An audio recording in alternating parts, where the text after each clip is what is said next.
Sir Geoffrey Clifton-Brown, very good morning to you, sir. Good morning, Mike. Good to be back on your programme. Absolutely, good to see you. Plenty to talk about this morning. I mean, Starmer's on his travels. You know, he was in Ukraine yesterday. Despite the fact that we haven't got any money, he seems to have found $4.5 billion to give them over the course of the next few years to help their fight against Russia and also to rebuild the country. Some of my viewers and listeners are slightly dismayed as to where he's found the money from. Well, it was extraordinary. He signed a 100-year deal. Right. I mean, God knows what we'll all be doing in 100 years. I don't know.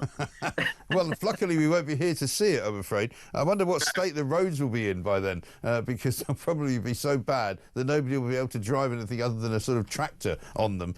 Basically, England's roads are now called a national embarrassment, aren't they?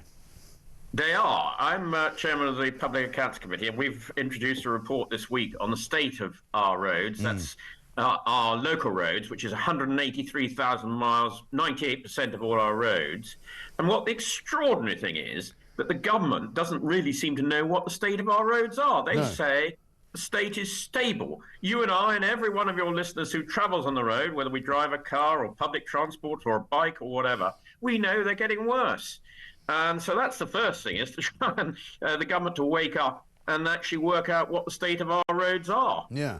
Well, when is somebody going to do that? Because we keep hearing that they're promising all sorts of billions to repair the potholes. We're now told, I think it was this week, that 579 million is the cost to motorists to repair their own cars after going in and out of potholes continually over the past year. And I mean, nothing seems to be being done. I mean, where I live in London, it's not too bad, but in other parts of London there are roads which have never been repaired properly for absolutely years and years and years. And there are some roads which get closed every so often for no good reason. People dig them up and nobody knows why, and then when they reopen they're even more riddled with bumps and speed bumps and and holes and all the rest of it than they ever were. Well, the roads in London might be one thing, but if you get outside London, they're even worse. The thing to do is to make sure that the government is going to fund local authorities properly to repair these roads, rather than what's happening at the moment.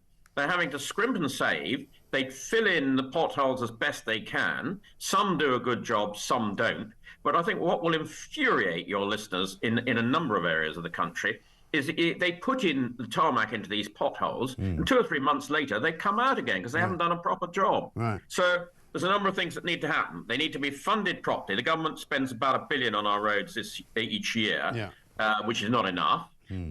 They need to simplify the way the funding is. They give it in 12 different pots at the moment, and they need to make it very clear to local authorities what the latest technology is, so that local authorities are using the best possible technology.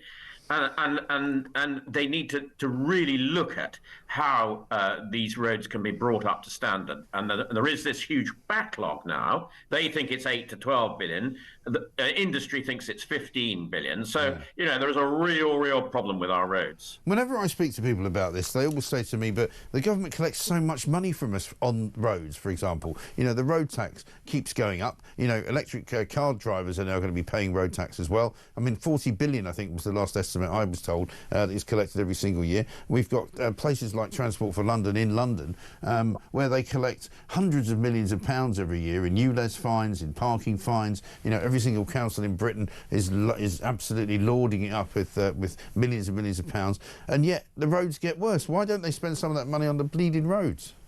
Well, the thing is that money, which you say is a huge amount of money, take that sum, you say it's 40 billion, I don't actually know what it is that the government gets in total in road fund tax, and yet they're spending a measly £1 billion across the entire country. It simply isn't enough. And as you say, there's an issue of safety here. You know, people get their vehicles damaged.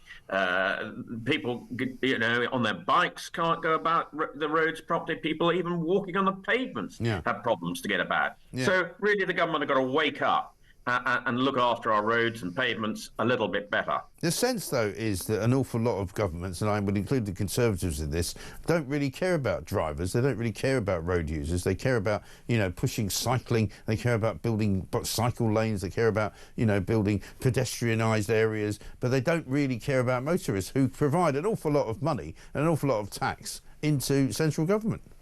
Well, I don't think that's quite true, Mike. You had a comment on the Mayor of London just now. Yeah. The Mayor of London is taking more and more of our roads over to cycle lanes. The net result is that London has become one of the most congested cities in the world. Absolutely. If you're trying to travel. But it's not just in London, though. It's happening all over. It's happening in Glasgow. It's happening in Newcastle. It's happening in Bristol. It's happening in Bath. You know, happening in Oxford. If you try driving around any of those cities and tell me that they're friendly to motorists.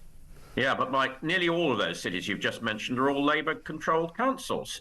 I think really that this government needs to really consider the use of motorists, because we can't function as a country properly unless we can get around our roads quickly and safely. Yeah. And look at that picture there of congestion. I mean, that's all wasted time for all those people in all those cars and lorries. Yeah. So we've really got to wake up and try and see what we can do about our roads. Yeah, no, I couldn't agree more. Well, let's hope you can get something done. Sir Geoffrey Clifton-Brown MP, thank you very much indeed, Conservative from North Cotswolds.